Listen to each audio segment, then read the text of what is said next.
community. And then you have more buy-in from citizens across the city. Otherwise, you're going to have another us and them, and that's really not good for our city anymore. Yeah, Otis, I'll ask you about the optics. So Senator Brent Taylor, I absolutely believe wholeheartedly in his passion, not only for Memphis, even though he doesn't technically live in Memphis, but wants his city to do well and wants to help. And you what were your thoughts about not making it more of a, shall we say, diverse representation in how those bills are sponsored? Yeah, I mean, first of all, to Juan's point, I'm not sure that the Shelby delegation will be in total agreement about any of this. And even if they are, they're in such a minority, it won't make any difference. The Republican-controlled majority will do whatever they want to do. That being said, there are some proposals that Brent put out here that I think a lot of people should get behind. Stricter bail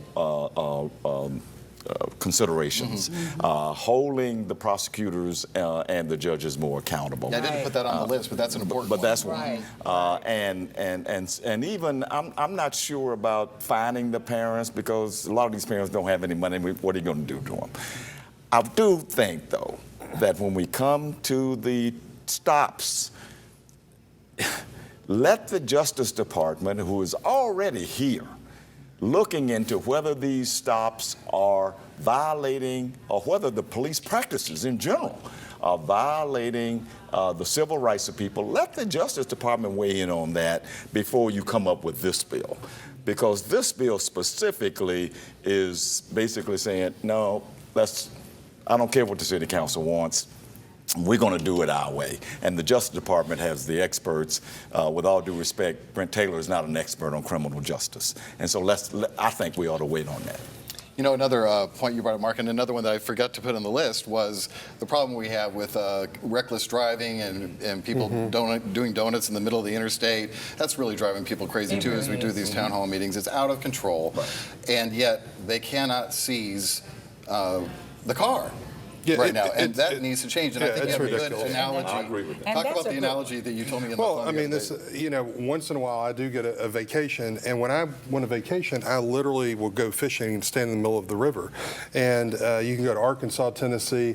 If I catch the wrong size fish, or don't throw back the right size, do you know that wildlife officials can take my car, they can seize my poles, my boat, but yet in this city that I love so much and I've spent my whole life here, we can see people go 140 miles an hour down the highway. We can see people doing donuts throughout the city, killing people, and yet we don't seize their vehicles. So I'm all for John Gillespie and Brent Taylor and other people on the Hill who are for these public safety measures. I mean, I think most citizens have had enough. And again, respectfully, I think over the last decade, we've given so many passes to criminals, and I think that's what got us to where we are today. Let me say one other very quick thing about the last one you put on the proposal about saying that if we expel somebody, a local government cannot reappoint them. That's a violation of the Constitution.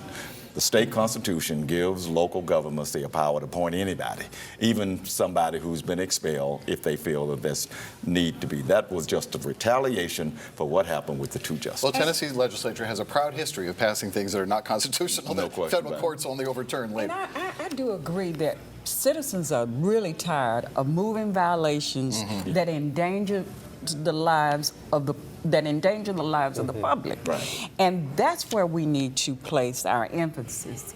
And not only seizing the vehicle, but stricter laws on the punishment for donuts in the street. Right. And for reckless driving.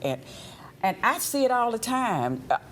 I guess I get more honks because I'm older now, because I'm driving 55 miles an hour on the expressway, which I thought was the limit. No, you're loitering. Yeah, you're causing a problem. You need to pick it up, Tawan. You know, one thing we don't see anything about, we haven't talked about, is there's hardly anything about guns. There's the one that talks about making it a felony to have a stolen gun, which I think most people would support. Right. But there has been a rash of loosening of gun laws that even most gun owners, most sportsmen don't support. Polls show 80 to 90% want some tougher standards when it comes to gun safety laws, and it's crickets when it comes to that particular issue. And then the Republicans have, and with all due respect to you, Mark, they have their hands over their ears when that comes to that. They don't want to hear anything about that. Yeah. Well, I think during this last special legislative session, you did see citizens and parents show up in great force. And I think, quite frankly, the parents and people who've been victims of crime, they've got to continue to show up. It may be defeating when nothing happens, but I do believe, again, you can vote at the ballot box. We get what we vote for, and again, voter turnout is horrific. But I really hope that those people that do have a position, the people who've been family members killed, that they don't go silent, and they've got to be a loud gong, quite frankly, to get through to legislators. And I hope to see, if you have a stiffer penalty for a stolen gun in your possession, Absolutely. I agree with that. Oh, yeah. But I also want to see some penalties for people who leave guns in cars without lock boxes. Right. They wouldn't be so easy to steal if they weren't so easy to steal, yes. Right. Yes. Or something like that, yeah. You know what I mean. All right, speaking of holding people accountable in election time, the presidential election is starting to heat up a bit, and including the Super Tuesday primaries coming to the South here pretty soon. We'll talk about that in a moment.